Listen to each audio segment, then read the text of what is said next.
Eu queria dizer que esse podcast é muito difícil pra mim, porque eu tenho duas possibilidades. Ou eu vou me dar muito mal, porque minha vida vai estar escancarada, ou eu vou me dar muito bem, porque vocês vão encontrar uma das minhas melhores versões, que é estar próximo dos meus. Eu perguntava a vocês, né, nos stories, vocês acham que é parente, que é da família? E ele é da minha família. Só que ele é da minha família de fé, que já não tem mais separação, é sangue. É Mailton Almeida. Boa noite, Mailton Almeida. Boa noite. Ai, meu Deus, ele falou boa noite, ó. Amiga, é um prazer estar aqui. Ô, amiga, depois de uma recepção dessa, como não, né? E que bom, viu? Eu queria dizer que é um prazer, viu? É muito difícil pra mim. Eu falei, eu tenho que me conter. Eu brinquei com os meus alunos, viu? Eu falei, o podcast, quando tem amigo muito próximo, a gente tem que se conter pra não falar um bocado de bobagem, pra não ficar falando rápido, pra não ficar falando alto. Eu falei, meu Deus, como é que eu vou fazer com o Mailton? Eu me dei mal. Mas a gente vai começar esse podcast, pra quem não te conhece, eu sempre faço essa pergunta, ela é clássica. Quem é Mailton Almeida? Olha, antes era mais fácil responder, tá? Mas hoje, eu até mudei um pouco, assim, quem é Mailton? Antes eu falava, Mailton, faz isso, tal. Uhum. Hoje, Mailton Almeida é o pai de Lorenzo. Ai, meu Deus! Ele é pai de Lorenzo, ele é quem mais? Depois de ser pai de Lorenzo, Depois. Mailton Almeida é um empreendedor que ama essa diversidade, um cristão, acima de tudo. Sim. E um eterno aprendiz, que vai vivendo, aprendendo e errando também, às vezes, quase sempre, corrigindo, tentando. Eu vou começar um pouco pelo fim, para provocar um começo. Um dos motivos que fez com que eu pensasse em você para esse lugar é um pouco da sua história, desse olhar desse homem muito trabalhador, que você sempre foi, desde muito novo. Sim. E eu queria começar, né, além de entender quem você é, perguntando o que o trabalho representa na tua vida? Paulinha, olha, o trabalho de verdade em minha vida já foi quase tudo, sabe? Hoje é que eu vivo esse dilema de associar o trabalho com vida. Uma vida social, uma vida comum, uma vida, sabe, de pai, de marido, de filho, de irmão, de amigo. Hoje eu busco isso e tenho, graças a Deus, caminhado. Mas durante muito tempo da minha vida era trabalhar. Por quê, mãe? Olha, aí a gente volta para muito tempo. Eu comecei a trabalhar muito cedo. Quantos anos muito você começou cedo. a trabalhar? Vai parecer até que eu era escravizado, mas não era isso. Não, né? gente, calma. Eu trabalhava desde sempre, assim, com meus pais, sabe? Meu pai sempre trabalhou com confecções. Meu pai era camelô, até pouco tempo, né? Que parou de trabalhar e tal. Mas meu pai sempre foi camelô. E aí eu sempre trabalhei com meu pai. Eu não me recordo, assim, de um período em específico em que, a partir dali, eu com 12, 13 anos eu comecei a trabalhar. Não, eu me recordo sempre viajando, indo para as feiras com meu pai. E o que é mais legal é assim, que eu trabalhava já com a responsabilidade de estar lá e não achava ruim, sabe? Por exemplo, chegava época de férias na escola. Sim. Né? Todo mundo, passeios e tal, minha família sempre veraneou, a família toda junta. Vamos falar dessa família daqui a pouco, porque não é uma família, é um evento, né? Evento, é um evento. Então, minha família enorme se reunia numa casa só e tal. E pra mim, veraneio sempre era assim.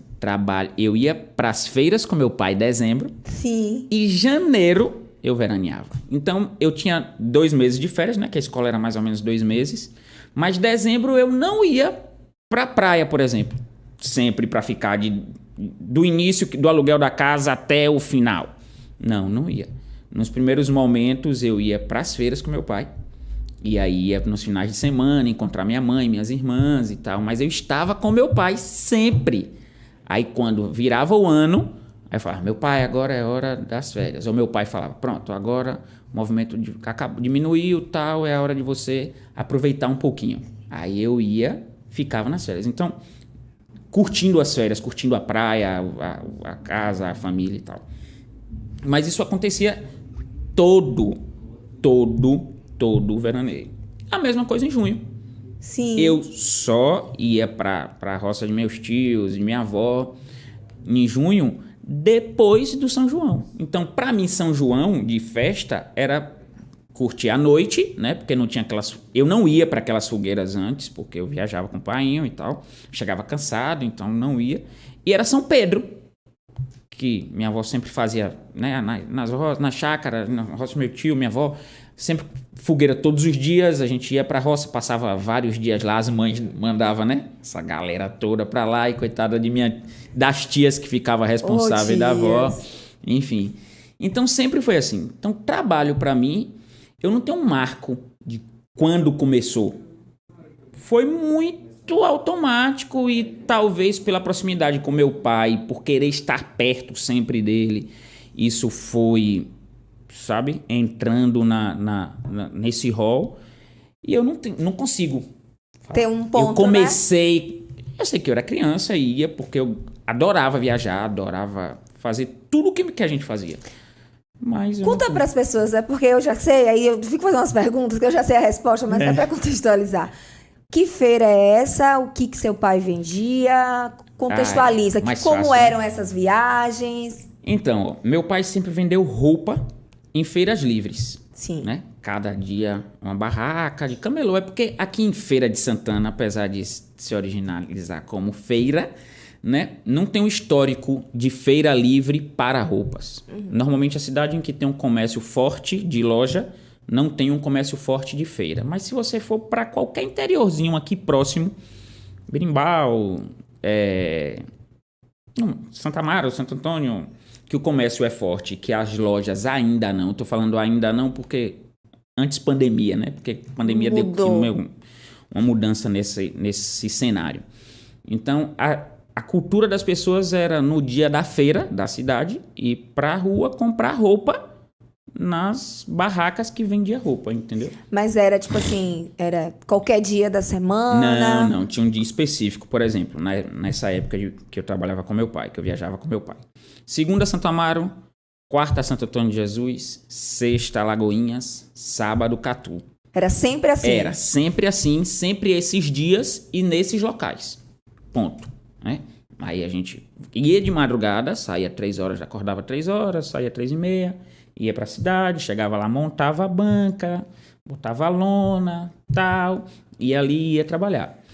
E aí ficava até o final do dia mesmo. Hoje, né, quando eu entrei, que a gente vai falar um pouco mais sobre isso na frente, que eu voltei para esse ramo, era só até meio-dia, mas na época de meu pai, era até o final do dia, dava de noite a gente lá. Você era o que chamava a freguesa, era o que trocava, como era? Qual era o seu papel na feira?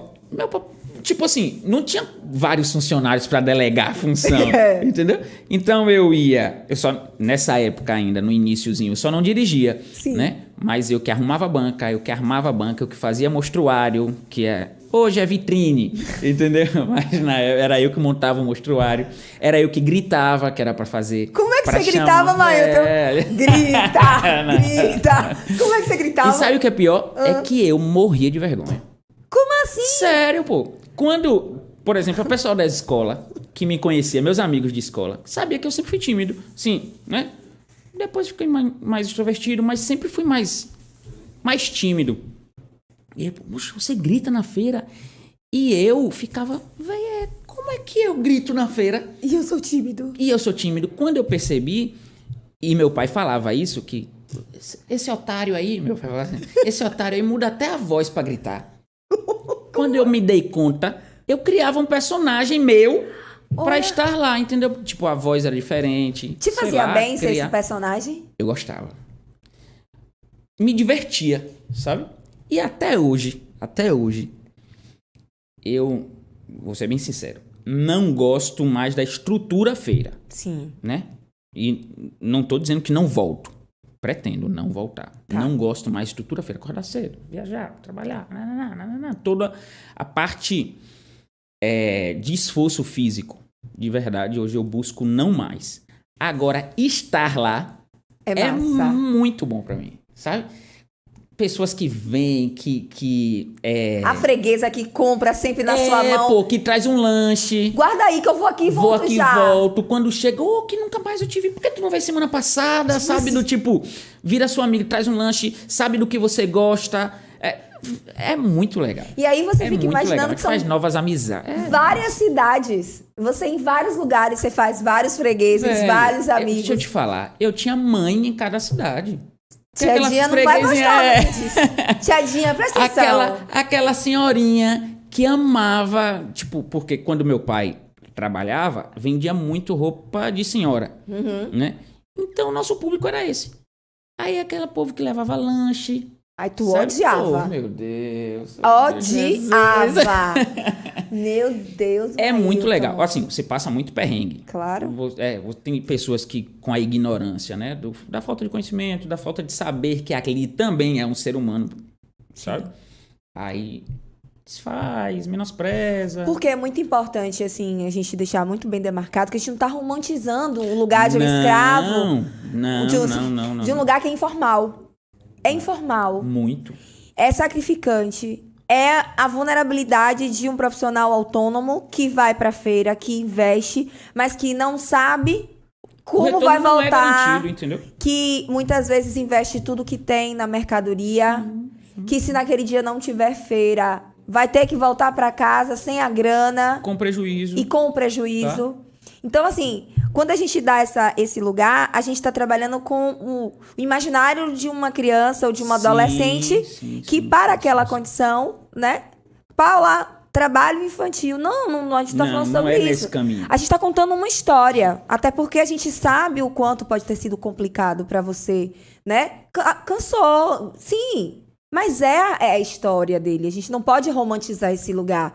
Cada vez mais a gente percebe a importância de uma infância resguardada, né? De uma infância protegida. Exatamente. Que é o que você preza por Lorenzo, que você trabalha de noite, você é um cara incansável. Mas essa é a história. E quantas famílias vivem essa história? Viveu e vivem até hoje. Exatamente. Sabe? Porque meu pai dizia assim, meu filho, pelo amor de Deus, vá fazer qualquer outra coisa na vida. E você gostava mas não daquele venda lugar. roupa. Não venda roupa. E era taxativo em relação a isso. E aí, né, eu saí, eu fui estudar, eu concluí ensino médio, entrei na universidade. Isso aí você já não ia mais pra feira? Ou você continuava indo pra Ainda feira? ia. Eu sempre fui, na verdade. Sim. Só que sempre conciliei com o estudo, tá? Tá. As feiras eram uma realidade para mim quando eu tinha uma folga do estudo. Entendi. Por exemplo, da 5ª à 8ª série. Eu estudei no colégio de minha tia, no Simétrico, que, né, sou super fã dela. E um colégio top, e minha tia exigia super da gente por ser sobrinhos e para dar, exemplo para quem estava lá, né? E aí minha tia falava, olha, eu não aceito faltar uma aula para nada. Então, não era realidade faltar uma aula para ir numa feira. E nem meu pai queria, porque, tipo assim, como eu, as meninas não, mas como eu me divertia na feira, por exemplo, se ia ter a festa de numa cidade lá, eu queria estar na festa, porque eu me divertia. Era festa, tal. Meu pai falava, oxe, sexta-feira, por exemplo, festa de Alagoinhas, e eu queria ir para lá. Não, sexta-feira você tem aula e esquece. Sábado, que era a minha realidade. No sábado que eu tinha aula, esquece. Não era uma possibilidade. Nunca faltou aula. Nunca nem negociava, tá? Isso não negociava. Não negociava. Era impreterivelmente a preferência sempre da aula. Então, eu concluí, tal, depois fui estudar ensino médio, a mesma coisa. Então, nunca cheguei para meu pai e falar, não quero ir hoje para a escola não, porque amanhã, porque eu quero viajar com o senhor. Não era opção. Não era opção, né? Não era opção. Então, nos intervalos da escola, eu gostava de ir para a feira, além do que eu já ganhava meu dinheirinho, já fazia uma independência financeira. Era uma mesada, como que era? Não, era uma diária. Eu Você ganhava recebia a diária. proporcional ao trabalho. Bem próximo ao que o funcionário de meu pai recebia, entendeu? Era não é porque eu era filho que ganhava mais ou porque eu era menor, né, de um adolescente na época, e o funcionário às vezes até maior e fazia trabalho mais braçal, e que eu ganhava menos ou mais. Não, eu ganhava exatamente a diária que o funcionário meu pai ganhava. Mas aí vamos pensar aí, vamos pra feira, me divertir. Mas chegou uma hora de entrar na universidade. Pois é. Foi um caminho natural? Já era uma coisa pensada? Alguém deu insight? Você não queria? Como que foi? Paulinha, meu ciclo até entrar na universidade foi uma luta. Foi mesmo? Foi. Porque assim, ó, quando eu saí da escola, no terceiro ano, eu tinha na cabeça a certeza de que eu seria engenheiro civil. Engenheiro civil? É. Mas você amava a feira, amava o negócio, amava vender? Na minha cabeça, eu ia ser um engenheiro civil. Você tinha alguma referência? Não. Você viu algum? Não. E por que engenheiro civil? Sei lá. E aí eu tentei vários vestibulares na UFES. Mas vários de verdade. Eu me formei em 2006, só pra você entender quantos vestibulares eu fiz, que eu não me recordo. Eu me formei em 2006 e entrei na universidade em 2009, tá? Pelo menos 6. Então, assim, de 2006, no terceiro ano, eu comecei a fazer vestibular, que eu fiz no meio do ano e fiz no final. E sempre era engenharia civil. Não tinha uma segunda opção, era aquilo ali. É. E aí, uma vez, eu vi em algum lugar, assim, falando sobre tenente oficial, CFO, né? E aí meus primos que andavam comigo, apaixonado por essa área militar, inclusive os dois hoje são policiais, um militar, um oficial e o outro soldado. Velho, vamos e tal, vamos estudar junto pra isso. E nesse meio tempo, minha vida era cursinho. Aí a feira ficou um pouco de lado, porque eu cursinho o dia todo. Não dava tempo. E, quer dizer, teoricamente, cursinho o dia todo. Meu Deus, Tiadinha.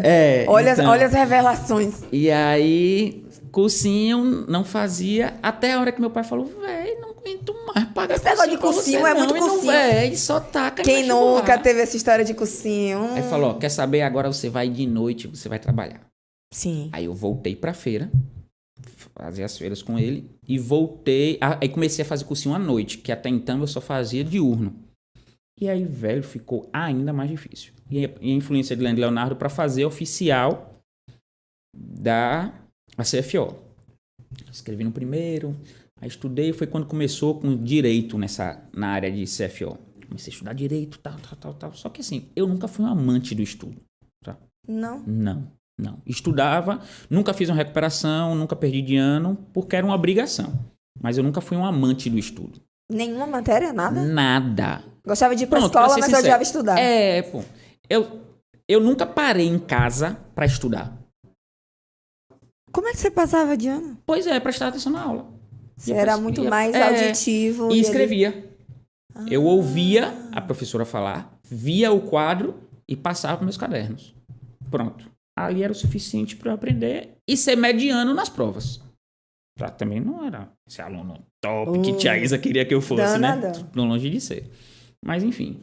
E aí, quando eu fiz CFO, na UNEB, existia segunda opção.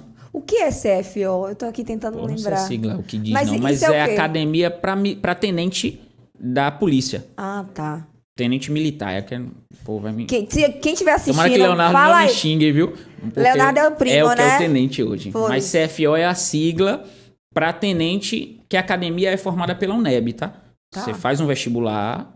Tá? UNEB, para quem não conhece, é a Universidade Estadual da Bahia. Da Bahia. Do Estado da Bahia. Do Estado da Bahia. Aí você faz o vestibular, cursa 4 anos lá, com uma vida militar. Só que você cursa interno. Não é que nem o vestibular, a universidade que a gente vai para casa, tal. Você passa a morar num batalhão e aprende a vida militar. Não sei mais detalhes porque eu não passei, né? Mas, aí o que é que acontece? Na UNEB, no primeiro vestibular que eu fiz, não tinha segunda opção. Era só CFO e acabou. No segundo vestibular, né, já existia a segunda opção. Aí eu falei, velho, e agora? Que acho é isso de segunda opção? O que eu vou fazer? Vai morar em Salvador não é nenhuma realidade pra mim, pra ir pra lá, pra alugar um canto, morar. CFO seria porque seria interno. No dia que tivesse folga, voltaria pra feira e ok. Eu falei, rapaz, vou botar aqui Serrinha, pertinho. De vez em quando eu vou lá. Acho que é mais perto que Salvador. Aí tem o que em Serrinha? Pedagogia, não. Não. Pedagogia não vai dar certo. Não. Geografia, velho, geografia não vai dar certo. Tem ADM. Por que não ADM? Ah, beleza. Ninguém nunca passa em segunda opção mesmo. ADM, Serrinha, segunda opção. De verdade. Eu nunca conheci ninguém que passou em segunda opção de vestibular. Peraí que eu também não. Gente, vocês que estão aí, vocês conhecem alguém que já passou em segunda opção? Só para fazer um parêntese importante, nessa época já existia o Enem, eu acho. Mas ainda não era classificatório. Não era algo tão fundamental para passar. A gente é da época do jornal, que a gente vê a aprovação no rádio. Mailton não pegou tanto, mas eu ouvi minha aprovação no rádio e tal. E nem todos os campos das universidades tinham todos os cursos, né? Porque hoje é uma realidade. Não. Os até campos hoje pequenos, é assim, né? Universidades públicas, normalmente, nem todos os campos têm. Porque a UNEB tem essa pulverização, né? Pelo estado da Bahia, que a intenção era essa. Então, você passou na segunda opção. Pois é. Você comemorou porque você nem esperava. Tu é doida, como não? Eu comemorei muito. Do tipo, sabe, eu não aguentava mais viajar, chegar 7 horas da noite, tomar banho e subir pra ir pro cursinho. Não aguentava mais, velho. E aí falei em casa, velho, eu não aguento mais essa vida, véio. Não aguento mais essa vida. Só pra um parêntese, essa vida de cursinho é muito difícil. Demais, pô. É muito difícil porque é uma instabilidade, é igual a... E o psicológico, velho? É muito similar com o curso público, né? Pessoas que se preparam. É uma dedicação para algo que você vai esperando e é um diário intenso ali. É uma sensação... Eu já ouvi um amigo, não sei se é verídico, que é uma sensação de limbo. Que você é o quê? Eu estudo, eu faço cursinho. Para alguns é uma sensação muito ruim. Não sei se você passou por isso. Demais. E na minha família, meu pai dizia o seguinte: você não vai fazer um curso técnico. Não tinha essa opção. Eu até fiz. Passei, mas ele não deixou eu cursar. Por quê? Porque o filho dele tinha que ter nível superior, minha amiga. Só que, tipo assim, eu tava bem perdido quando eu fiz. Por exemplo, eu fiz o curso técnico de mecânica automotiva. Você é super linear, assim. Tem várias tipo, coisas, eu né? dizia que eu ia ser engenheiro civil. Tá? Começou pela engenharia. Aí fui e fiz uma prova no CETEB pra mecânica automotiva, foi industrial, Mailton. Nem lembro agora, assim. Mas foi uma dessas mecânicas aí. Bem diversa. Tá entendendo? Aí eu falei, meu pai, mas eu queria fazer. Meu pai, o quê? Você é doido? Você é preguiçoso, Mailton. Não vai conseguir ser essa vida de peão do tipo... Meu filho, pra ser um mecânico, seja lá industrial, precisa gostar disso e precisa ter um bom profissional, porque é responsável por muita coisa. Meu pai, ele não dizia que era coisa de vagabundo, não, sabe? Sim. Só que ele dizia, meu filho, você não tem jeito pra isso, não. Não vá lá, você vai fazer merda, entendeu? E aí eu achava aquilo um absurdo. Porque meu pai não me incentiva e tal, porque ele quer mesmo é que eu seja um camelô. E nem era isso, entendeu? Ele só queria que eu estudasse e que eu me achasse em alguma coisa. Enfim, fiz administração, passei na segunda opção, eu e Leonardo, que hoje é tenente. As únicas pessoas que eu conheço também que passam em segunda opção. Porque é uma matemática que eu não entendo, tem que ter uma pontuação maior do deixa que... pra lá, não vamos Enfim. isso, não. Véi, quando eu descobri que eu tinha passado... Cortou o cabelo? Raspei o cabelo. Ovo. Farinha. Fui lá pra casa, saí pra comemorar na noite, né? Bora todo mundo ligar pra família toda. Eu queria só avisar, assim, porque ele vai falar sobre a família já, mas ele não tá falando de uma família, ele tá falando de 5 times de futebol, 3 de basquete e 2 pessoas pra mediar esse meio de campo que tem 3 mil filhos. Pronto, ó. A família de Mailton. Vou ser prático. O Bereguedê, quando lançou, a gente foi comemorar lá. Bereguedê era um bar que tinha na São Domingos ou era... enfim, acho que era São Domingos. É o Bereguedê. A gente lotou o São Domingos, esse bar, numa terça-feira, irmã. Minha família Você só. já contou? Vocês já pararam pra contar? Quantos são? É. Olha, minha avó, enquanto viva, tinha 36 netos. Besteira. Aí são 18... Minha avó tem 18 filhos. 36 netos, mas minha avó quando viva. Sim. Minha avó tem 5 anos que faleceu e aí de lá pra cá. Mas, vamos fazer a conta, né? É muita gente. Eu quero fazer essa muita conta. gente. São 18 filhos, 36 netos. E a maioria desses netos hoje já tem filhos. Ah, mas Eu aí, sou um neto. 72. Aí Aí, Lorenzo vem, aí eu tenho primos mais novo que eu, que tem 2 filhos. E pra aí que fazer uma festa com convidados, né? Não tem necessidade, porque vocês são o próprio evento. Então, aí você entende, né, qual é a dificuldade da gente em fazer festa, uma formatura, um casamento. Não, mas a gente vai falar sobre isso É agora. melhor Eu fiquei pular meio essa tonta. parte. Administração. O que foi administração na sua vida? O curso, a experiência E da aí, graduação. Quando eu fui pra Serrinha, que comecei a cursar, eu me identifiquei com o curso. Falei, véi, tá vendo por que eu não passei em nenhum vestibular? Foi. Foi bem por isso. Mas de verdade, Você sentiu? eu tive a certeza de que eu não tinha passado em nenhum outro vestibular porque eu não tinha tentado administração. Quando eu fiz administração, eu me encontrei no profissional, sabe? Tanto é que eu entrei e falei assim, meus amigos, que até hoje preservam grandes amizades da época da universidade em Serrinha, eu falava... Aí eles me perguntavam, vocês estão aqui pra quê? Um concurso público, não sei o que e tal. Eu falei, eu tô aqui pra aprender e montar o meu. Você queria montar um negócio. O que, Mailton? Eu não sei. Eu só sei que eu vou aprender e montar o meu.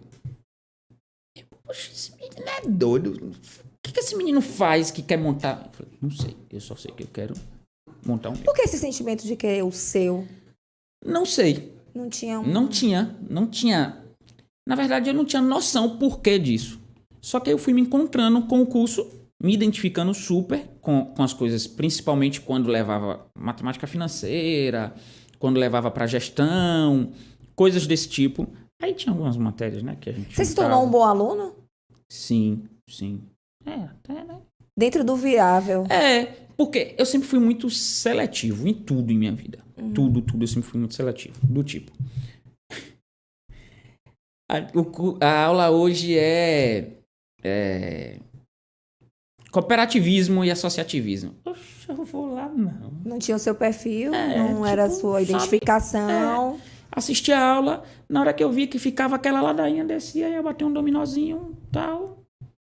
Fazia uma escolha. Exatamente. Fazia o básico para não perder, né? E você assumia essas suas escolhas ou você, largava de mão? Não, sempre. Eu fazia convicto.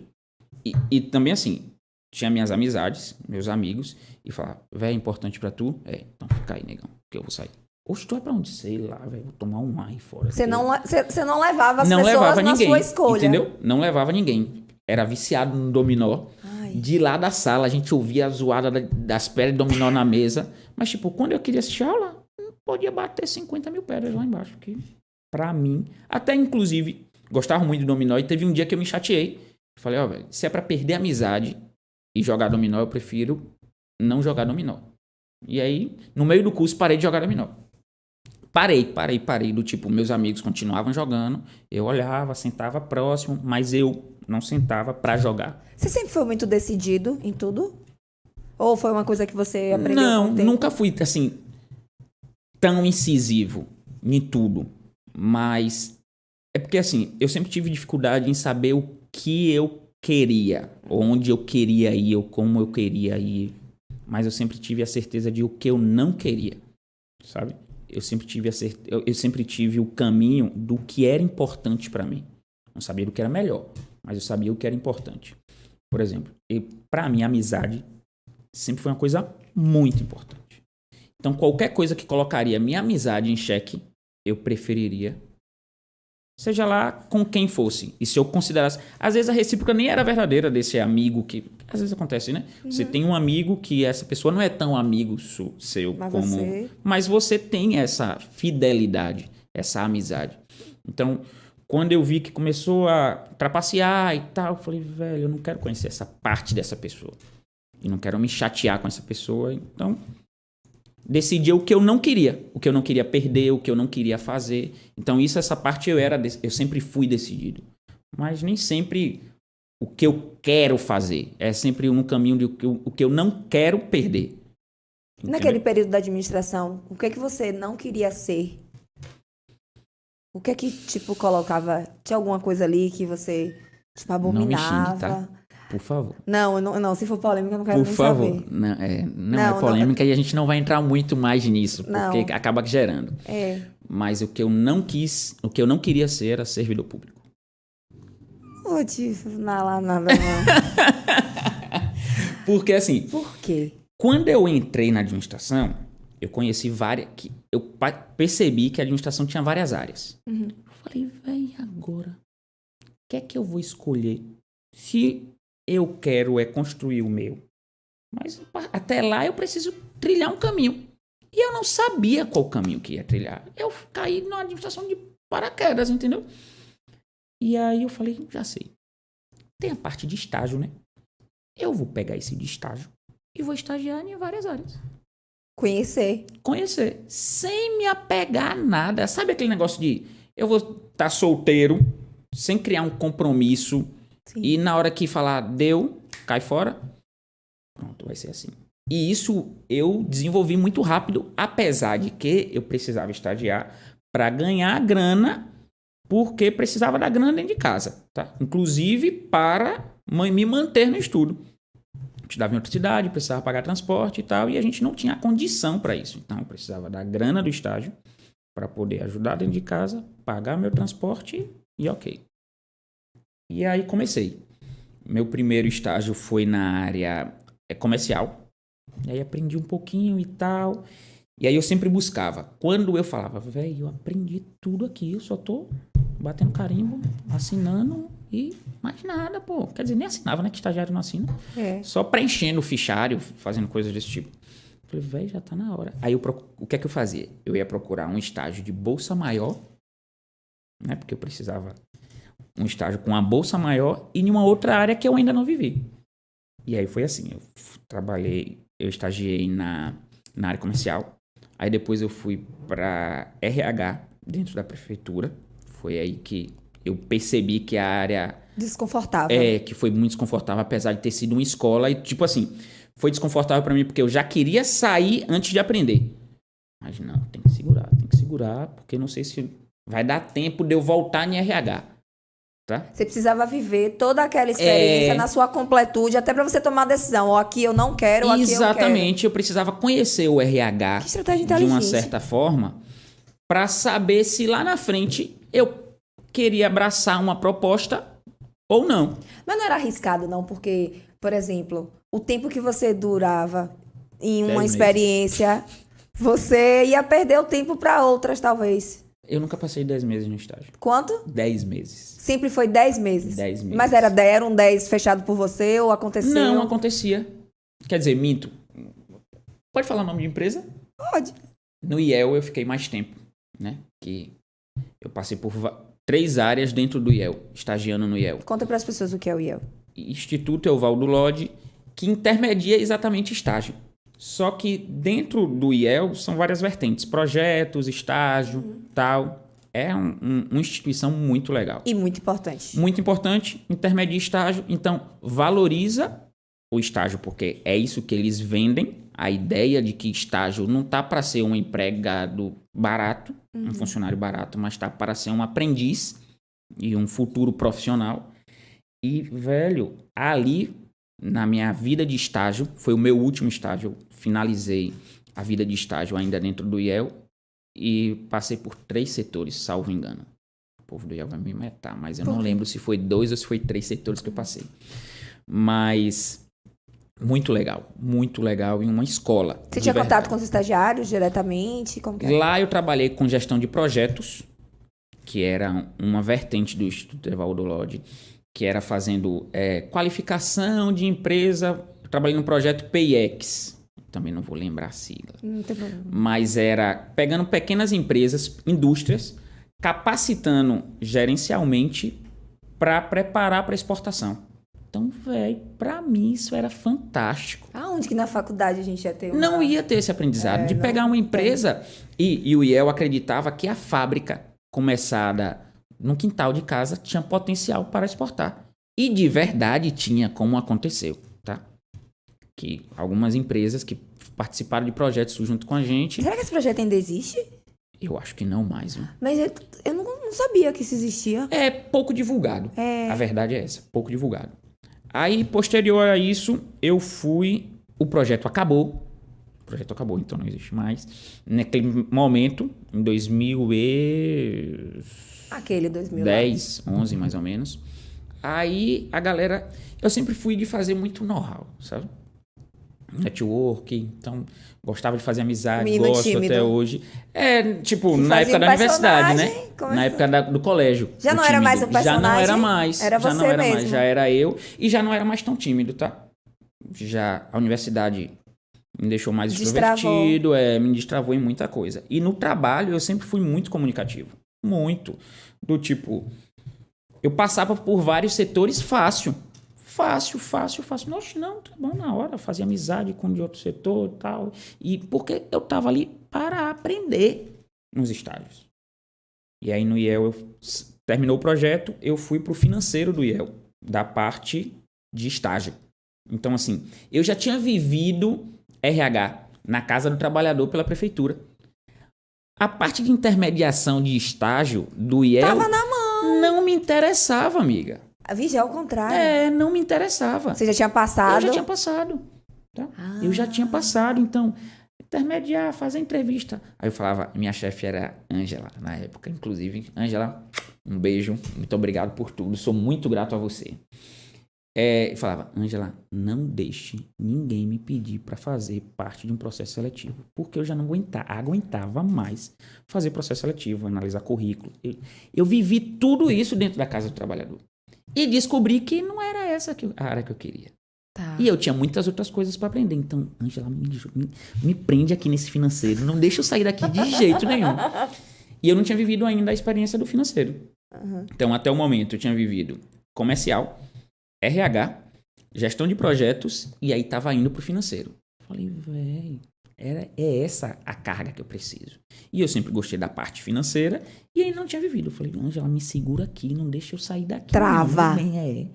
E aí aqui eu preciso aprender. E aí comecei a aprender todo o processo burocrático do financeiro, de alimentação de planilhas e tal. E Ângela me incentivava muito do tipo, Mailton, você precisa aprender. Eu ficava intrigado com as planilhas. Por quê? Porque era tão mágico, tão rápido, entendeu? Coisa que eu precisava antes fazer. Na mão. Na mão e tal. Botava na planilha, alimentava a planilha dava o resultado todinho. A gente já falou, velho, já que tu gosta tanto disso de planilha, por que não faz o Excel avançado? É. Aí eu, mas... não, caro. Oxe, não, menino, pelo IEL aqui, consegue, tal, no Senai, porque faz parte do sistema S, né? Então, aí eu falei, Ângela, na hora que tiver uma vaguinha dessa aí, eu quero Excel avançado. Então, assim, dentro do estágio, eu sugava o que o estágio poderia oferecer. De tudo. Curso no Senai, eu fiz milhares. De verdade. Tudo pra aprender. Tudo pra pra descobrir aprender. o que você gostava, o que você não gostava. Na época, a intenção era descobrir o que eu não quero. Gostava. Que era sempre mais fácil.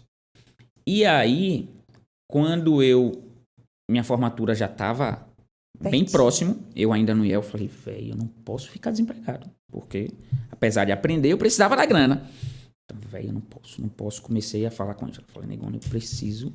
Não posso terminar a universidade e ficar desempregado, sem estágio. Não vou poder mais estagiar, então eu preciso de um emprego. E eu não quero voltar para a feira. Não quero ir para a feira nesse momento. Eu aprendi, tem muita coisa que eu posso fazer, então eu preciso testar esse meu conhecimento para, quem sabe, um dia voltar para a feira, mas não é o que eu quero. Aí já, mas vamos tentar ali, aproveitar aqui e tal. Aí a parte que tinha para dentro do IEL não era na cidade. E aí, poxa, saí. E agora? Ainda não é a minha realidade e tal. Aí eu falei, Ângela, segura a onda. Eu vou começar a fazer processo seletivo fora. Com a chefe, tá? Com a chefe. Tipo, tô indo, viu? Presta atenção. Do tipo, a gente tinha uma amizade, sabe? Uma amizade de verdade. A gente não era só chefe e estagiário. A gente era... Nós somos amigos até hoje, inclusive. Graças a Deus. E aí eu falei, negona, eu vou fazer processo seletivo fora, porque eu preciso me formar tendo um emprego. E aí acabou que a coisa aconteceu muito antes do que eu imaginava. O que Falei isso com a Ângela, 2 meses depois eu estava empregado na Peugeot. Você foi vender carro? Muito rápido. Não, eu fui vender peça de carro. Vixe, é mais difícil ainda. Sabendo o quê? Nada. Você não sabia nada. Nada. Você vendia roupa. Você Vendia foi do roupa. processo seletivo. Isso. Eu fiz o processo seletivo e falei, ó, eu tô aqui porque eu quero somar com tudo que eu aprendi na universidade. E eu tenho muita coisa para somar. Aí a loja tava começando, tá? A Peugeot na época, a Safi. E aí falou, rapaz, a gente precisa de alguém, né, que tenha força de vontade, do tipo, tem que fazer de tudo um pouco, porque a loja tava começando, então precisa de muita coisa, entendeu? E no processo seletivo eu falei, rapaz, eu vou ser bem sincero. Aí na prova tinha várias peças, né? Eu não entendo. Você fez prova? Sim, prova. Eu participei do processo seletivo com Todo? mais 4 pessoas, pô.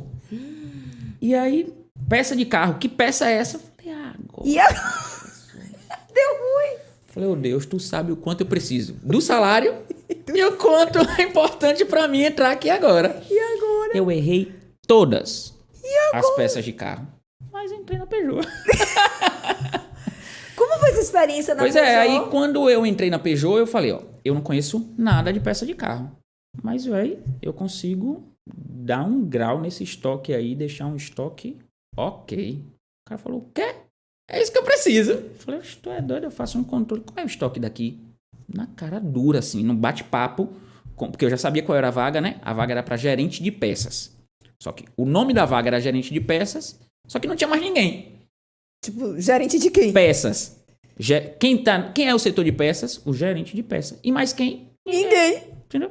Então, tipo, tinha que dar conta de entregar a peça para o mecânico lá na boqueta que chama, entregar a peça no balcão, vender no balcão do showroom da loja, organizar estoque e organizar sistema. Quando eu falei, rapaz, como é o sistema daqui?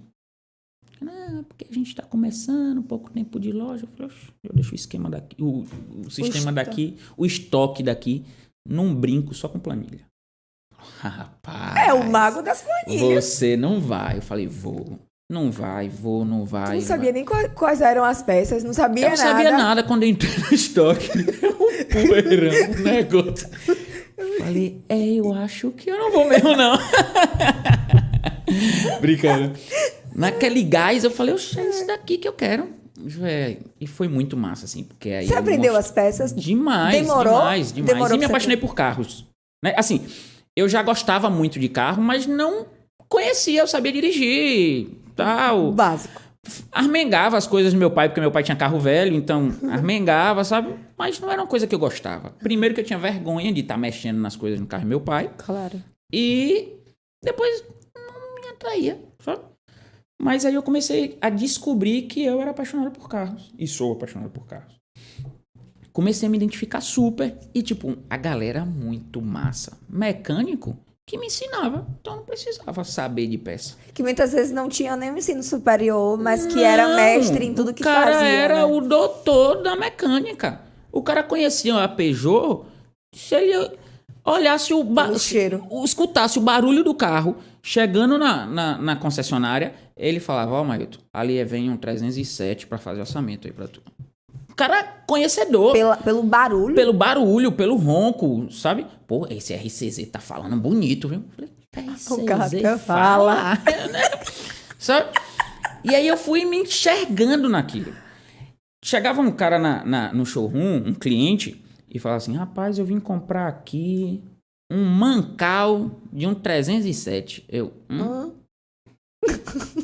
E agora? Você tem... Veja bem.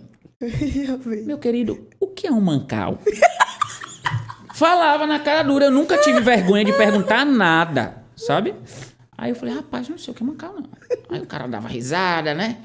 Tal. Aí, quando era alguém muito, né? Porque existe pessoas assim que não tem essa paciência, nem essa didática de ensinar, porque isso também não é pra todo mundo, né? É. Aí eu ia e chamava um dos meninos. Meu querido, só um instantinho, tá? É porque assim, eu tô aqui, mas tô aprendendo. Você falava isso mesmo? Falava. Sem milímetro. Eu nunca enganei ninguém de nada. Nunca cheguei. Você é o quê? Eu sou vendedor. Nunca falei pra ninguém que eu tava lá, apesar do crachá, tava lá, gerente de peças. Gerente de quê? Você não sabia nada. Então eu tava lá como vendedor de peças. Falei, ó, eu sou novo aqui, sou vendedor novo, contratado, vou chamar o mecânico aqui e ele vai ajudar a gente. Rafa, vem cá, negão. Chega aqui. Negão, ele quer um mancal. Que é isso? Oxe, Mancal, pô, tu não sabe não? Eu falei, se eu soubesse, irmão. O cara tá passando por isso aqui agora. Aí, não, mas tu Mancal é uma pecinha da suspensão. Não. Ah, pô, por que não falou a bucha da suspensão? Bucha, gente. A Era borracha, pô. Por que não falou uma borracha que vai, ó, no eixo ali? Pô, eu também não ia saber, mas a gente chegava a um denominador. Aí ia pro portfólio, né, pro sistema e tal.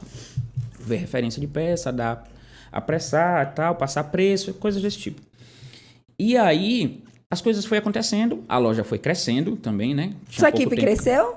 Cresceu. Além das peças? Aí, o estoque a gente conseguiu organizar, tal. E aí eu tinha uma amizade muito grande com todo mundo da loja da pós-venda, por exemplo. O menino que fazia serviço, a parte de serviço, os mecânicos. Mas era só por uma questão de afinidade ou porque você achava que o seu trabalho isso era importante?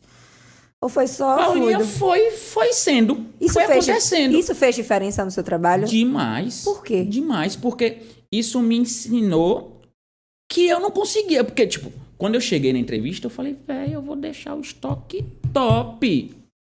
Você nunca ter feito isso? Sem nunca nem ter entrado na concessionária, irmã. Nunca nem tinha entrado na concessionária. Chegava lá e ficava assim, ó.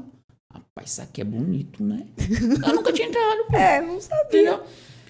E aí, quando eu vi, eu falei, velho, eu prometi tudo isso e eu sozinho não vou. E aí, com a galera, oxe, ficou fácil. Em 4 meses, eu mostrei pra loja que eu precisava de um vendedor. Falei, e aí, vou conseguir essa parte dar conta. É tão educativa essa parte, né, da sua história, porque você mostra claramente algumas coisas. A necessidade do outro no seu trabalho, independente da posição que você ocupe, e que, mesmo diante alguns conhecimentos, a parte disso, né, essa iniciativa pode fazer diferença para que você possa aprender. Tem muita gente que fala, eu não vou conseguir ser tal coisa porque eu não tenho... Se a gente começar minimamente mostrando a iniciativa, o olhar do chefe ou de alguém maior vai falar, bom, ele pode até não saber tanto, eu percebo, mas eu vou dar essa oportunidade. O que era mais difícil era que lá na loja eu vivi uns 5 gerentes. Passou por você. Então, tipo assim, eu tinha uma ideia. Falei, rapaz, agora eu vou apresentar que eu preciso de um vendedor. Preciso de um estagiário dentro do estoque e vai dar tudo certo. 2 semanas depois, o gerente, caiu. É mesmo, porra. E agora? Não vai chegar um novo. Aí eu vou ter que falar com ele o que eu fiz. Mostrar a ele agora que, de fato, eu vou precisar, porque com o outro era mais fácil. Pô, Sim. Então, onde eu tava, onde estamos hoje. Então, vamos dar uma melhorada nisso aqui. E aí foi acontecendo, e eu ficando em peça. Até eu mostrar para um gerente que ficou. Falei, velho... Eu preciso. Conversa com os meninos lá da Topázio, que era o mesmo grupo. Ver como era isso aqui. Procura ouvir um pouco como era. Como tá. Tá longe de estar como deve ser, como é no Topázio. Mas para ficar melhor, a gente precisa de gente. Precisa de efetivo. Contrata a gente aí, velho. Conseguiu. Contrata alguém para ficar aqui no balcão. Para eu ficar mais solto o estoque e sistema... para não dar problema com pedido de peça e tal, porque ainda tinha que pedir peça, ainda tinha que conferir a peça quando chegava pela transportadora, ainda tinha que saber se essa peça era de um carro que estava na oficina ou de um cliente que comprou comigo no balcão, que estava aguardando. Então, existia toda essa logística dentro, entendeu? E aí eu vivia, aí a gente volta para aquela parte de o que era o trabalho para você, eu vivia pra a Safi Peugeot. Mas teve uma fase que chegou a hora de ir embora da Peugeot. Chegou. Quando foi? Aí, depois eu saí de peça, fui para garantia. Aí, dentro de garantia, fiquei dando suporte em serviço. E aí, fiquei como um pouquinho de supervisão de serviço. E aí, quando eu vi que eu falei, velho, consegui muita coisa aqui. Aprendi muita coisa. E aí, eu precisava lembrar de o porquê eu estava na administração. Lá atrás. Eu entrei para fazer o meu. E se eu ajudei, não vou ser hipócrita dizer que foi eu que fiz, não, bem feio. Se eu participei desse processo de crescimento da loja, que existiu um crescimento durante esse período, e aí eu falei, velho, eu vivi o negativo, vivi o nada e tô vivendo um crescimento, então agora é a hora. E aí? E aí, nesse meio tempo, como eu te falei, eu saí do IEL antes de me formar. Veio minha formatura. Falei, oxa, a hora é essa. Pedi pra sair. Aí falei, vamos fazer. Mas a gente não demite. Não quero que você saia, não demita. Eu fiz minha carta de próprio punho 3 vezes e meu gerente rasgava. Não rasgue não, vou entregar cópia agora. E aí pedi pra saí e fui montar o meu. Falei, velho, eu vou pra onde eu sei, eu vou pra o que eu sei fazer. Que é? Vender roupa. Olha o mundo voltando. Pois é. Aí eu fui vender roupa, onde? Onde? Na feira. Voltou pra feira. Exatamente. E aí era muito louco, porque eu já não era mais o funcionário de meu pai. Eu era o colega de trabalho de meu pai. Era diferente? Entendeu? Muito. Por quê? Muito, porque na época de funcionário, existe as desavenças de funcionário-patrão. Sim. Né? Eu achava que existia uma linha para seguir e meu pai seguia aquele, começou a vida toda, que ele sempre fez e que deu certo para ele. E eu queria algo diferente, eu não queria ficar com aquele estilo de roupa, eu não queria... Meu pai trabalhava com vestido de festa. Então, na minha cabeça, vestido de festa era muito setorizado, era só o período da festa, e eu não queria aquilo, entendeu? Eu queria algo que fosse o ano inteiro. Eu queria vender o ano inteiro, porque eu sentia prazer em vender. E meu pai, dezembro a gente mudava. Mas junho, quem ia comprar um vestido de festa em junho? E aí? Entendendo? Então, quando eu passei a ser o colega de trabalho de meu pai, ficou muito tranquilo para mim. Muito tranquilo, apesar de diferente. Eu falava, meu pai, era isso que eu queria. Ó. Era isso que a parte em que eu brigava tanto com o senhor era para fazer isso aqui. Ó. Não que eu estava certo, tá? Não que estivesse dando super certo. Aquela coisa. Nem era isso. Nem era mesmo, longe de ser. Mas eu estava feliz fazendo aquilo. Sabe? Mas não foi só a feira deu um desdobramento. Qual foi? Aí eu montei a primeira loja. A primeira loja. Com sociedade, lembro. Como foi a primeira loja? É muito engraçado, porque eu me pego lembrando disso em casa hoje, sabia? Do nada? Do nada. Minha primeira loja, no dia que eu tinha feira pra ir, eu tirava a mercadoria da loja, pra poder ir pra feira, porque não tinha mercadoria pra ir pra feira e pra loja. Entendeu? Aí eu fechava a loja... Ia pra feira com a mercadoria. Aí voltava cedo, né? Que a feira já não acabava mais no final do dia, acabava meio-dia. Aí eu arrumava cedo pra voltar e às vezes ainda dava tempo de atender um cliente na loja. Entendeu? Então era... Aí eu volto. Trabalho, pra mim, durante um tempo, foi a minha vida. Porque aí eu já trabalhava segunda a segunda. Você chegou a ter quantas lojas? Não concomitantes, mas no total. A gente montou, porque em sociedade. Sim. Montamos a primeira, Sim. que foi na Cidade Nova. Aí ficamos 8 meses lá e fomos pro centro da cidade. Aí foi... Que foi um salto qualitativo. Um salto muito grande, muita responsabilidade, muita coisa. E aí aumentou também um sócio. A gente ficamos com 3 sócios. E aí quando eu me dei conta, eu vi que eu tava fugindo de mim. Do que eu vivia pro trabalho, eu vivia intensamente estressado, porque o trabalho já não fazia mais o que me agradava, que era vender roupa. Eu cuidava de uma empresa que andava capengando, entendeu? E aí eu decidi, num carnaval, eu falei, a partir de hoje eu tô fora, na sociedade. Quem quiser continuar, continua, mas eu tô fora. Aí meu primo, que foi meu primeiro sócio, falou, rapaz, eu também caio fora. Aí saímos nós 2 e ficou o terceiro sócio só com a loja. No centro da cidade? No centro da cidade. Poxa, deixou uma loja no centro da cidade. Aí voltamos pra feira. Mais uma vez? Mais uma vez. Na verdade, assim, a gente nunca saiu da feira nesse período. Tinha a loja e tinha as feiras. Como eram uns 3, eu tomava conta da loja e os meninos viajavam. Entendeu? Dificilmente eu viajava porque... eu fazia mais esse trabalho administrativo, mais burocrático e tomava conta dos BOs. Uhum. E aí eu não ia pra feira. Então a volta da feira foi pra mim. Porque pra Alex, por exemplo, não era uma volta pra feira, era continuidade. Era uma permanência. Era uma permanência, só que sem um sócio, né? Então uma coisa... E aí você volta difícil. pra feira mais uma vez? Aí eu voltei pra feira mais uma vez. E aí a gente ficou um tempo, é porque eu sou péssimo de prazos. Não se preocupe. Mas a gente ficou um tempo até chegar um momento e entender que a nossa sociedade também já não supria um ao outro. A gente era muito amigo, a gente é muito amigo, primo. E são primos. E a gente se identificava muito um com o outro. E aí chegou um momento que ele falou, negão, pra mim não dá mais. Aí eu já tinha uma loja no Tomba. Tá. Aí eu já tinha loja no Tomba. Eu falei, beleza, não dá mais, não dá mais. Agora. Foi a eu primeira não- vez que você ficou sozinho? Foi a primeira vez. Foi o início de eu viver sem sociedade. Foi difícil? Muito. Muito porque eu não queria desfazer a sociedade. Porque era parente. Não só porque era parente, é porque eu me enxergava nele, assim, e o suporte que eu queria de vida, de tudo, porque a gente era amigo de, não só do trabalho, do comércio, de tudo.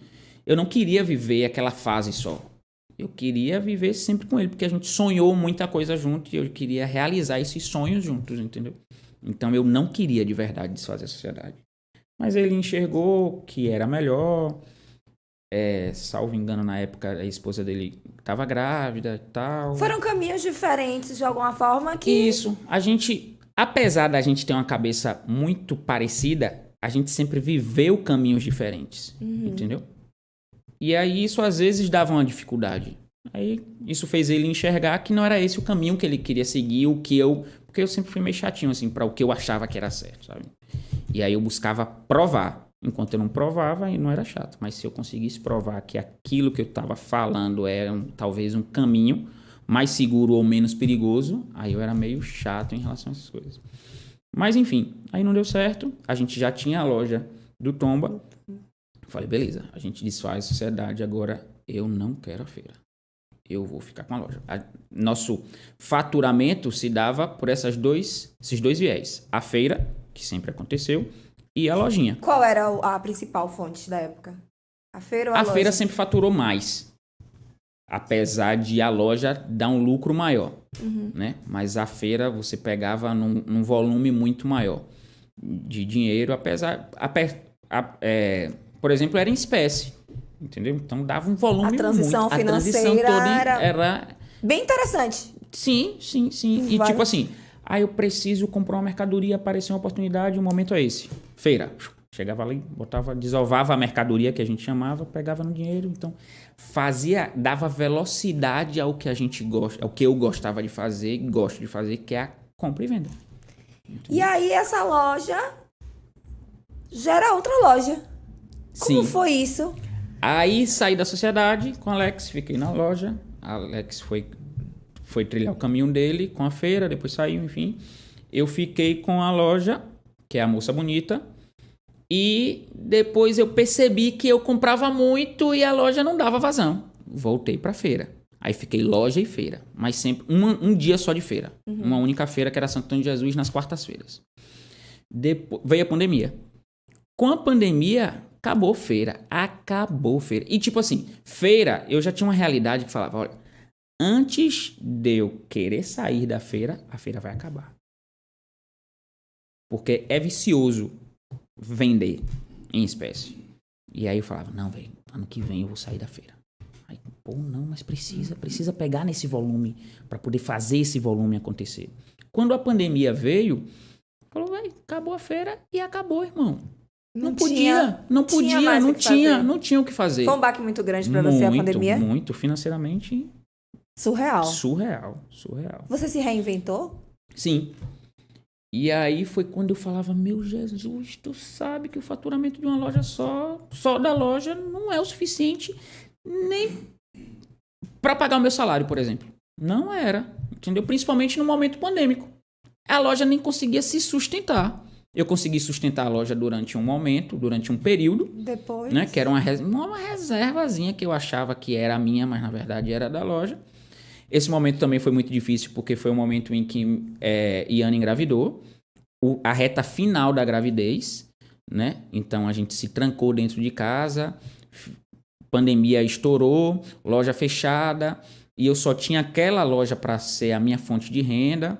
Enfim, e aí passei 8 meses dentro de casa, com loja abre e fecha, com toda aquela coisa que... E eu dentro de casa, a loja abrindo e fechando com funcionários lá, tá? E você... E eu dentro de casa, acompanhando por telefone, porque na época eu perdi um irmão na pandemia, e aí fiquei muito maluco, muito, isso afetou muito a minha vida, o meu psicológico, porque eu não queria mais ter percas. Eu não conseguia mais lidar com novas percas. Então, me tranquei dentro de casa. Eu não aceitava ninguém em minha casa. Não aceitava.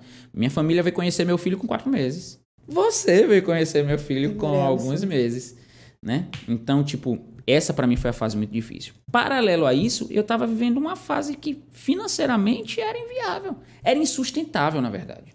Porque já não se faturava mais como a mesma coisa. Eu já tinha um nível de gasto. Eu já estava acostumado com aquele salário e não conseguia mais ter salário. E aí eu consegui me reinventar, que era, eu trabalhava nas feiras liquidando tudo que ficava em excesso na loja Moça Bonita. E aí eu vendia num preço só, nas feiras. Tipo, chegava lá, gritava tudo de 10. Tudo de 10. Vendia. Mercadoria dá tudo de 15 hoje, tudo de 15. Vendia. E vendia. Vendia. Muito. Aí eu falei, véi, é a hora. Vou fazer isso. E aqui em feira, já era uma febre loja de preço único. Falei, velho, eu vou parar de ir pra feira e vou montar uma loja de preço único pra mim. Vou ter a mercadoria de preço único e liquido o que tiver de liquidar lá na loja de preço único. Só que isso era uma ideia. Eu não tinha nem grana, nem sabia por onde começar. Aí pedi a Deus discernimento e falei, olha, a princípio, para eu economizar com efetivo, eu preciso que seja no Tomba, perto de onde eu estou, porque aí eu vou conseguir fazer as duas coisas ao mesmo tempo. Rapaz. Eis que...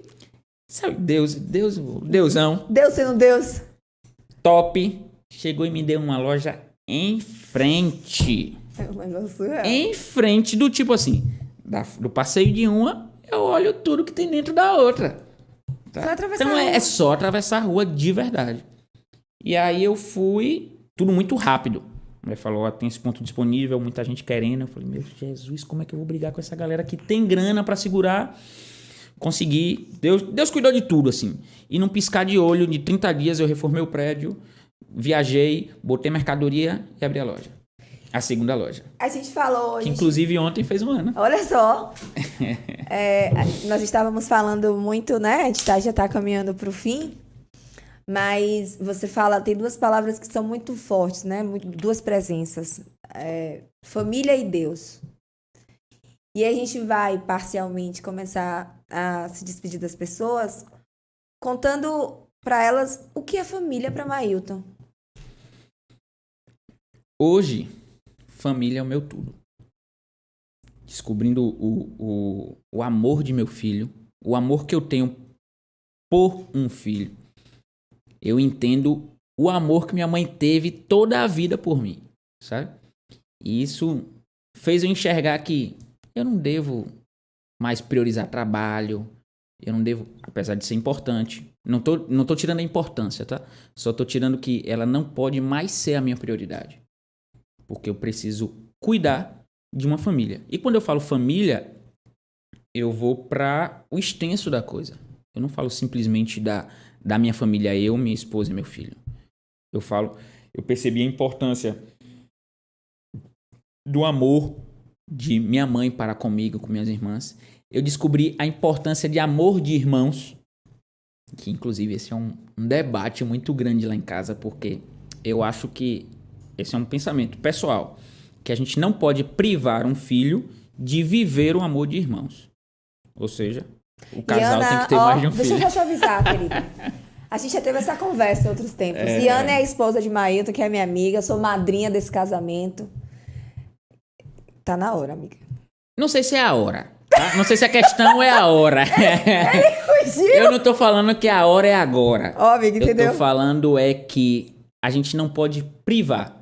Por que isso é tão importante? O que você acha? Porque quando eu descobri o amor em família, eu me descobri com o amor de meus irmãos. De minhas irmãs, em especial. E de meu irmão que eu perdi, que era o que tinha mais próximo. Só pra ter uma noção, éramos 5. O mais velho, meu pai teve 2 filhos, 2 homens, com o primeiro casamento. E a gente sempre teve muito contato. O mais velho faleceu com Covid.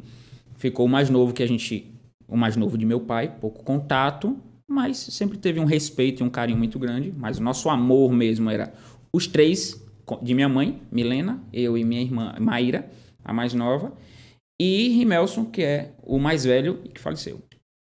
Quando a gente se percebia em qualquer necessidade de carinho, a gente se dava conta que tinha o outro. Que sabe? lindo. Então, pra mim, o amor de irmãos é crucial. E eu acho que quem escolhe são os pais, né? Se vai conceder isso ou não. Aí eu escuto de alguns amigos, mas eu tenho um irmão e a gente só briga. Mas aí você escolheu brigar, irmão. Você escolheu brigar com ele. Sua mãe, eu acredito que a mesma educação que deu pra um, deu pro outro, o mesmo carinho deu pro outro, e quis que vocês fossem felizes juntos. Mas se vocês escolheram trilhar um caminho diferente, ok. Mas a mãe de vocês e o pai de vocês não privou vocês de viver. Vocês que escolheram não viver. Mailton, e se acontecer de amanhã, Lorenzo, não viver esse amor? Aí é ele que escolheu não viver. O que eu quero fazer, e peço a Deus todos os dias que me dê força e capacidade para isso, é conceder a ele a oportunidade de viver isso que um dia eu vivi e vivo até hoje, que é o amor de irmãos. Eu não achando pouco, eu adotei mais irmãos, sabe? E você sabe muito bem disso, porque você é uma das minhas irmãs adotivas que eu escolhi adotar, você, Fernanda. Existem algumas outras pessoas, né, que se eu for falar o nome de todos aqui vai parecer, vai ser cruel comigo mesmo e com algumas. Então, assim, o amor de família eu descobri que tá além, que existe no laço, que é muito importante, e que tá além do laço sanguíneo, sabe? E isso eu enxerguei isso vivendo a paternidade. E quem é Deus na sua vida? Deus é meu tudo, absolutamente. Tudo, tudo, tudo. Minha relação com Deus foi conturbada, porque se a gente fosse contar isso daqui, seria, né, outro podcast de algumas horas até, mais horas. Mas eu passei por alguns momentos em que eu questionei quem era Deus em minha vida. Depois que eu tomei essa consciência e que eu o conheci de verdade, eu tive a certeza, apesar de em alguns momentos a gente trilha por caminhos porque tudo que a gente vive são resultado de escolhas nossas, né? Deus dá o livre-arbítrio para você viver do jeito que você acha que deve. Mas se você parar e enxergar Deus como o Deus da sua vida, você vai seguir sempre no caminho próximo a Ele. Só que às vezes a gente se perde e o trabalho me fez me perder algumas vezes de eu não deixar Deus ser o Deus da minha vida e eu escolher o meu caminho. Ou seja, eu estava sendo o meu Deus, sabe? Estava escolhendo o caminho de trilhar. E aí eu percebi o quanto era importante balancear as coisas. Balancear com o trabalho, balancear a família. E Deus sempre me dava esse norte, esse guia. Por isso que hoje, se eu acordo... Eu costumo dizer que Deus me fez enxergar o copo meio cheio, nunca meio vazio, sabe? O Mailton se atrasou. Mas que bom que foi só 15 minutos, né? Porque Mailton não se atrasa. Então. Nunca. Mas eu tô melhorando, fala. Não, posso contar a história do casamento? Só pra gente começar a encerrar? Eu não vou contar a vocês que ele foi comunicado do horário do casamento diferente do que todos nós convidados, para não correr o risco dele chegar depois do casamento acabar. Mas eu cheguei lá, a igreja tava o quê? Fechada. Graças a Deus, né, Mailton? Um exemplo. Minha Beth, eu te amo. Minha amiguiana, eu te amo. Mailton, a gente bebeu da sua fonte. A gente entendeu muito do que... É engraçado, né? A gente se conhece há tantos anos, mas parece que a gente se reconectou mais uma vez. Verdade. Eu conto pra todo mundo isso. Eu e Mailton, a gente é um caso de ódio e depois de amor, porque a gente não deu match no primeiro momento. A gente passou um tempão pra entender a importância um do outro. A gente passou um ano brigando. Depois um tempo pra se entender. E depois virar irmão. Mas eu queria que a gente finalizasse e agradecer minha amiga Elis, que tá aqui. Nossa amiga Elis, que tá aqui. Um beijo. Cheiro, Elis. Agradecer também Deixa eu te contar um segredo. Essa roupa que eu tô vestindo... Sabe que dia que eu vesti Moça Bonita? Num podcast de João. Eu vesti Moça Bonita lá. Eu vou mostrar. Eu vou confessar. Ele não viu, gente. Eu não vi. Ele não viu meu podcast. Mas eu assisti alguns, tá? Sim. E teve um dia que, quando você esteve lá na loja e falou com a Alane falou, teve um dia que ela tava de moça bonita, viu? Teve. Só que eu não me atentei, pois eu tava de moça bonita. Mas a Alane falou. Hoje eu tô de vista KM, minha amiga Carol, um beijo. Muito obrigada. Essa roupa linda. Deixa eu tirar uma foto, vai ficar chique plena. Mesmo, viu, inclusive. Mas eu queria que a gente deixasse, diante todo esse público, hoje Gabriel tá ali. Ó o tempo, ó o tempo. Pô, Gabi, é você que tá fazendo É isso comigo. Gabi que tá me controlando. O tempo é sempre muito cruel comigo. Porque ele fala assim um pouco, né, gente? Mas eu fiz questão de não me prender tanto a esse tempo, porque eu acho necessário que as pessoas conheçam pessoas como você. O mundo precisa de exemplos como você. Eu sempre tive isso. Eu tenho grandes homens na minha vida, como referência. E você sempre foi um deles, assim, no meu top 5, você sempre esteve. Que bom. Pela forma de ser um homem de fé, pela forma de ser um homem trabalhador, pela família que você me permitiu ter, que é a sua família, que eu sou da sua família. Sim. Eu bebo da fonte do amor que você transmite por Lourenço, o papaizão que tá lá. Mas, acima de tudo, eu acho que o mundo precisa de pessoas como você. Eu brincava. Essa roupa aqui não era a roupa que eu ia vestir. Eu ia vestir uma outra roupa. Eu fiz uma enquete no Instagram. E aí, eu tinha escolhido uma roupa azul. Eu tinha escolhido uma roupa azul, tava na minha casa, pronta, plena. E aí eu tava na porta e encontrei Malu de Tina. E ela me mandar um direct. Falou assim... Tina botou... Tia Paula, eu gostei mais do verde. Malu disse, eu prefiro o verde. E eu fui trocar por causa dela. É esse amor genuíno, esse amor de Malu, esse amor que a gente tem. Tudo isso junto que fomenta a minha vida. Fomenta pessoas como você. Eu me movo por esses amores. Eu falei de tudo isso. Carol, que me vestiu hoje, é minha amiga, é amor. Sua referência é amor. Até Gabriel me controlando aqui, é amor também.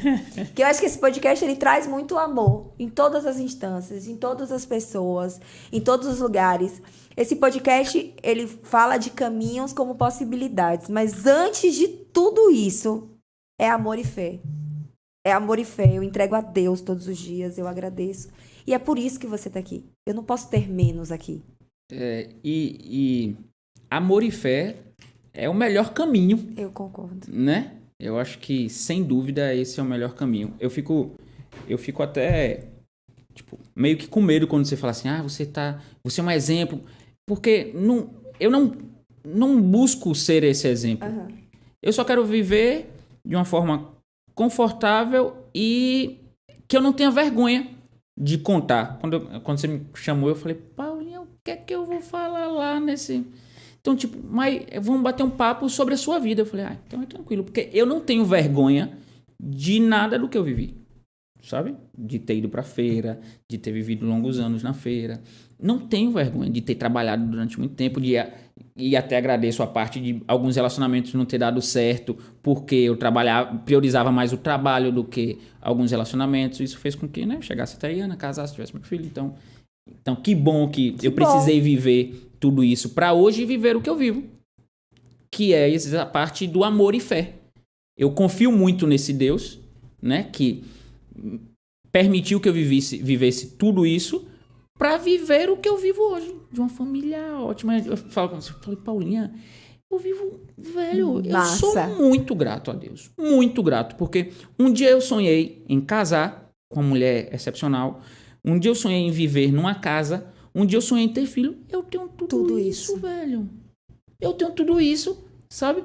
Então, se eu não for grato a Deus, seria muito injusto de minha parte. Eu costumo falar com o Júnior, um irmão meu, que na verdade é meu primo, e a gente diz ser irmão, sempre se apresenta como irmão. Eu falei, irmão, eu lembro das vezes em que a gente tomando litrão, porque não tinha dinheiro para beber outra cerveja, para render mais, na casa de vó, que era a avó dele, sonhando viver o que a gente vive hoje. De casado, independência financeira, mulher top, uma mulher maravilha, que eu falo com ele, velho, a gente é agraciado demais por Deus, porque cada um encontrou a sua mulher, sabe? E eu tenho isso em Ana hoje. Eu sou muito feliz do lado dela. Muito. E pensando principalmente nisso, com a família que a gente construiu. E pensando nisso, vou pedir pra Rick mostrar pra galera botar no telão, que a gente também pensa... Eu acho que eu fiz de propósito. Mentira, não foi de propósito. A gente decidiu mostrar pra vocês que a gente também tá no Spotify, viu? E Mailton, quarta-feira, vai estar no Spotify. Eu vou legitimar esse podcast. O de Lila da semana passada já tá aqui também. Quem não viu, veja, tá? Bota lá no Spotify, Caminhos com U, é importante. e vai encontrar essa pessoa que vos fala. E aí que vem a gente vai fazer um desafio, Mai, hoje, para as pessoas. Como assim? Um desafio. O Faça Live e a Caminhos percebeu que no mundo tem muitos talentos. Sim. Não que isso seja uma novidade, né? Tem muitos. Mas, ao mesmo tempo, tem muita gente que não tem oportunidade de fazer um podcast, de tirar uma foto profissional, de fazer uma logomarca. E a gente está querendo encontrar essas pessoas. E aí, a gente está lançando um desafio. A gente não vai dar um nome agora. Mas, se você que está assistindo a gente ou conhece alguém que tem muita vontade de lançar algum produto digital, seja um podcast, seja fazer alguma live, seja algum curso digital, a gente quer que você procure a gente. Mas, Paula, eu não tenho grana. É por isso. A gente vai fazer um banco de talentos. Porque a gente quer proporcionar a algumas pessoas esses materiais que está tão distante para a maioria. Qual é o objetivo, Paula? A gente quer dar ao mundo o que a gente um dia recebeu. Que legal. Então você que tem interesse em lançar algum curso, de fazer algum podcast, qualquer produto digital, mas não tem marca, não tem uma fotografia profissional, você vai mandar um direct ou para o Instagram do Faça Live ou para o meu Instagram, o Paula S. Brito 001. Rick daqui a pouco vai mandar aqui para vocês. E vai dizer, Paula, eu tenho interesse. Eu quero fazer um produto digital e hoje eu não tenho condição. Que tipo de produto? Eu não sei. Qualquer pessoa? Qualquer pessoa. Obviamente que a gente estabelece como critério básico ter mais de 18 anos, tá? É o único critério que a gente vai colocar, porque a gente vai lançar um produto em que vocês vão ser beneficiados. E a gente também. Quem sabe aparece um Mailton no meio desse caminho. Não é? Se você conhece alguém que tem algum talento, que quer lançar um produto digital, manda para essa pessoa, sinaliza. Pode mandar o direct, eu quero, que a gente vai dar todas as orientações. Eu queria lançar logo. Eu tô meio agoniada, né? Meio afobada. Mas eu senti que Mailton era a pessoa que a gente para dar essa boa notícia, porque eu quero encontrar novos Mailtons. E vou lhe dizer, que ótimo insight que vocês tiveram, viu? Porque, eu estou dizendo numa experiência pessoal, hoje o mundo digital é a verdade, é a vertente, né? Inclusive, a minha dificuldade hoje é exatamente... Na verdade, dificuldade não, eu vou substituir. O meu desafio hoje é essa entrada no mundo virtual com as lojas. Pois é. Tem sido o foco do meu estudo. Vai que alguém quer montar uma E, loja velho, virtual e não eu tem queria condição, falar, não tem Tenha estratégia. certeza que existe milhares de pessoas Eu quero que encontrar. querem fazer e que não tem nem noção de como começar ou de quem fazer, de quem dá um suporte. Eu vou lhe dizer porque, para eu ter essa noção, eu fui fazer cursos em São Paulo. Olha só. Então eu gastei para ir lá para poder ter uma noção, investi para ter uma noção de como começar.